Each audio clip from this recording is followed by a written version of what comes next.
Friends हमारी situation अच्छी ना होने की वजह से हम कभी न कभी कोई चीज फाइनेंस पे ले लेते हैं, या फिर हम कोई होम फाइनेंस करवा लेते हैं, या फिर हमारी कोई प्लॉट पे फाइनेंस करवा लेते हैं, या फिर किसी भी तरीके का फाइनेंस हो, कोई भी प्रॉपर तरीके से कहीं भी किसी भी कंपनी का फाइनेंस हो, या फिर आपने कोई गैजेट वगैरह खरीदा है, या फिर कोई कंप्यूटर लैपटॉप वगैरह जो भी खरीदा हुआ है, कोई भी तरीके का फाइनेंस लिया हुआ है, तरीके से ये सारी चीजों के बारे में पहले नॉलेज होना चाहिए ताकि आपको भविष्य में कोई प्रॉब्लम नहीं आए। क्योंकि सर दोस्तों के साथ में वहां पर 1-2 EMI 3 EMI होती है, वो एक्स्ट्रा काट लेते हैं। जो भी कंपनी ने से फाइनेंस करवाया है, जब हम फाइनेंस करवाते हैं तो उस टाइम में हमारा जो एक पेपर के अंदर हम पर साइन करवाते हैं, तो यानी कि वो इसी वजह से करवाते हैं साइन, ताकि जो आपका बैंक अकाउंट है उससे हम डायरेक्ट EMI काट सकते हैं। तो यानी आप खुद आपको अथॉरिटी देते हैं कि हमारी बैंक अकाउंट से आप EMI काट सकते हैं, वो साइन करवाते हैं, उसका मकसद यही होता है। लेकिन हमको काफी ज्यादा नॉलेज ना होने की वजह से हमारे साथ में 1-2 EMI काफी ज्यादा कंपनियां ऐसी होती है, कुछ कंपनियां ऐसी होती है जो कि वो आपको EMI कंप्लीट होने के बाद में आपको नहीं काटती है, लेकिन कुछ कंपनियों के साथ में ऐसा होता है, काफी सारे दोस्तों के साथ में हो रहा है,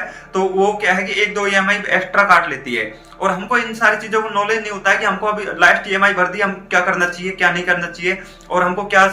क्या करेंगे तो ताकि हमको हमारे EMI नहीं कटेगा, या फिर कट भी जाएगा। क्योंकि हमारे बैंक अकाउंट के अंदर हम कभी न कभी हमारा बैंक अकाउंट में पैसे डालते हैं, तो वहां पर हमारा बैंक अकाउंट से डायरेक्ट पैसे काट लेते हैं, और हम ढूंढते फिरते रहते हैं कि हमारे बैंक अकाउंट से पैसे कहां गए, कैसे गए। तो यानी कि इतना ज्यादा नॉलेज नहीं है कि चेक करेंगे, इतना ज्यादा। काफी सारे ऐसे भी होते हैं जो कि वो थोड़ा चेक करने जानते हैं, और कुछ लोग ऐसे होते हैं कि उनको नॉलेज नहीं होती है, तो ऐसे में उनके बैंक अकाउंट से पैसे भी काट लेती है और कंपनी, और उनको पता भी नहीं लगता है। तो यानी कि आपको जो लास्ट EMI भरते हो तो आपको कौन कौन सी सावधानी बरतनी चाहिए ताकि आपको प्रॉपर तरीके से ये सारी चीजों के बारे में पहले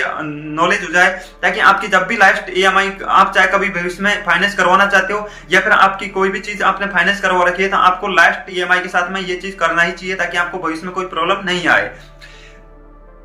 और जिन लोगों ने ऑनलाइन प्रोसेस के जरिए लोन ले रखा है, तो उसके ऊपर मैं एक प्रॉपर तरीके से वीडियो लेके आने वाला हूं, ताकि उनको एक अलग प्रोसेस के जरिए ही आपको ये सारा चीज करना होगा। लेकिन ऑफलाइन जिन्होंने भी जो EMI करवा रखी है, चाहे होम फाइनेंस करवा रखा है, या फिर उन्होंने कोई गैजेट,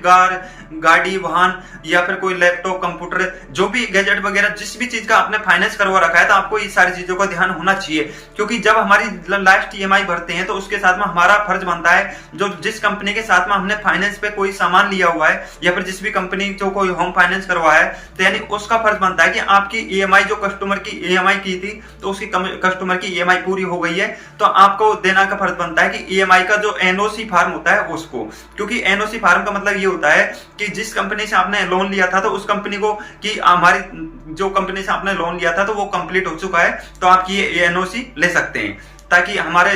आपका जो भी लोन वगैरह था तो वो कंप्लीट हो गया, तो उसका प्रूफ होता है।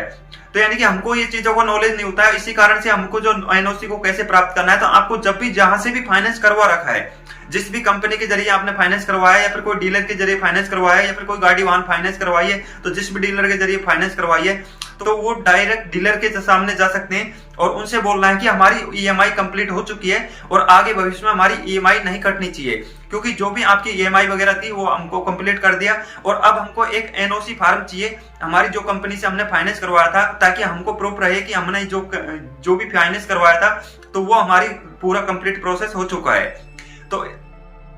यानी कि आपको दोनों चीज का ध्यान रखना है, आपको उनसे बोलना भी है ताकि वो प्रॉपर तरीके से वो कार्रवाई कर दे, ताकि आपका जो बाकी एक्स्ट्रा EMI न कट पाए, और आपको आपकी जो NOC फार्म का आपका जो खुद आपका हक बनता है, ताकि आपको प्रॉपर ध्यान रहे कि हमारी जो जिस भी कंपनी से हमने फाइनेंस करवाया था, तो उनका फाइनेंस हमारा पूरा चुकता हो चुका है। और ऐसा ये छोटे EMI करवाते हैं, जो कोई लैपटॉप, कंप्यूटर वगैरह, ऐसे जो कम जो 4-5 हजार रुपए की EMI आती है उनकी पर मंथ की, तो उन लोगों के साथ में ये प्रॉब्लम ज्यादा आती है। क्योंकि ऐसे लोग जहां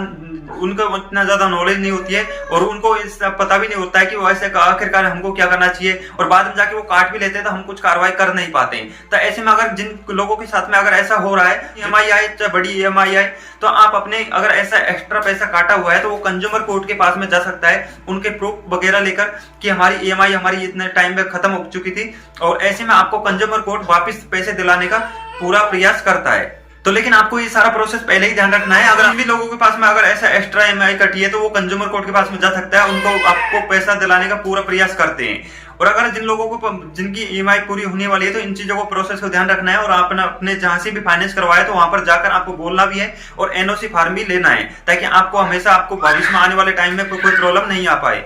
तो आइए कि दोस्तों वीडियो अच्छा लगा तो लाइक कर देना, चैनल पर पहली बार सब्सक्राइब करके बेल आइकन घंटी प्रेस कर लेना, ताकि इसी तरह से इंटरेस्टिंग वीडियो आप तक नॉलेजफुल